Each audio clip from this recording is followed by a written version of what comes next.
Hello everybody, it's Lucy Wolfe here, sleep consultant and author of The Baby Sleep Solution and all about the baby sleep solution as well. I hope that you're really well today.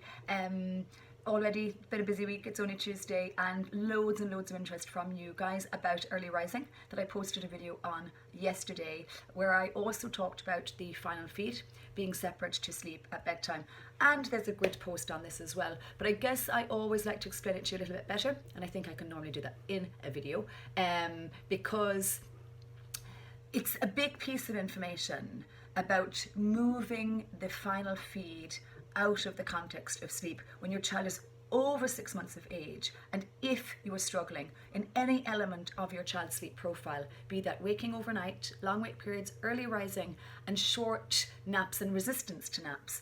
Often all of those issues are to do with where the final feed is placed. Now I need you to know, and I know there's loads of questions, but I need you to know that this piece of information on its own isn't necessarily going to make a huge difference unless you put it together with all of the other suggestions that I make to help you improve your children's sleep. But I do know, and I can see from the comments, that often this piece of information is underestimated in terms of how powerful it may be to being the key to moving things forward for your family.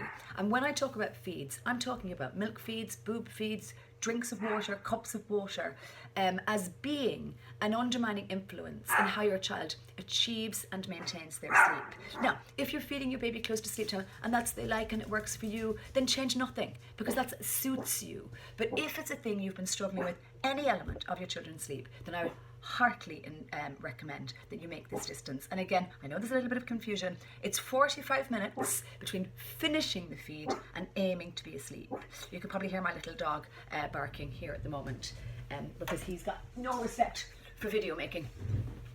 But essentially, it's important that we make this change if you're struggling with any of those elements. And I guess I say 45 minutes because what I find is if you've had historic feeding to sleep support in place and you don't move it more than 45 minutes out of the context of sleep, what I find is that the muscle memory of the historic feeding stays attached, which still acts as the barrier to your child being able to start to get through their natural sleep phases. Now, it doesn't mean by changing it at bedtime that they're going to start immediately sleeping through the night, because your overnight itself needs treatment.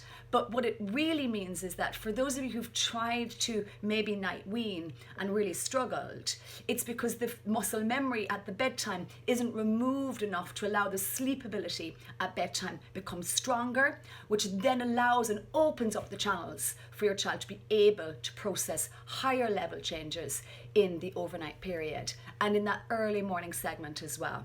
So I'll always make that adjustment that we follow the feeding and sleeping balance to the day. We'll have our dinner maybe around 5 o'clock.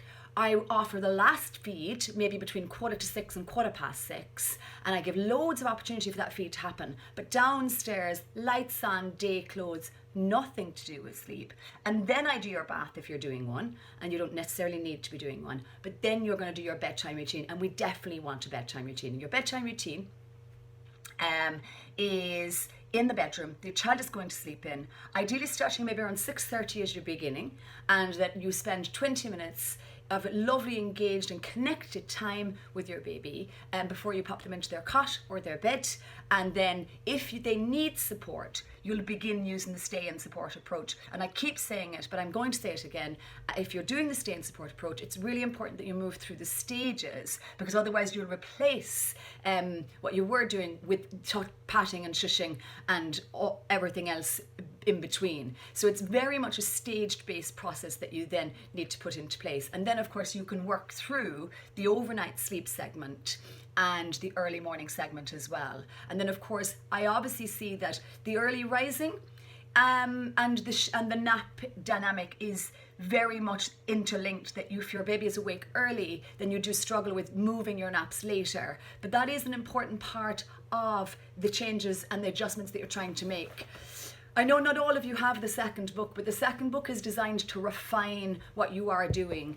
So there is a specific chapter on early rising. There is a specific chapter on naps and moving them. There is a specific chapter on treating your overnight period. Now, a lot of that information is in book 1 as well, but if it's a thing that you really feel that you want and need refinement, then that's a very good addition to add to your resources. And then in the meantime, you can of course underpin everything that I'm suggesting here in my platform. So I just hope there's a level of clarity where that is concerned, and just to know that on its own it's probably not going to be the magic bullet, but together with the other host of changes, it is definitely opening up the possibilities, the scope and opportunity to help moving you forward into the direction of where we really want to be, which is sleeping better.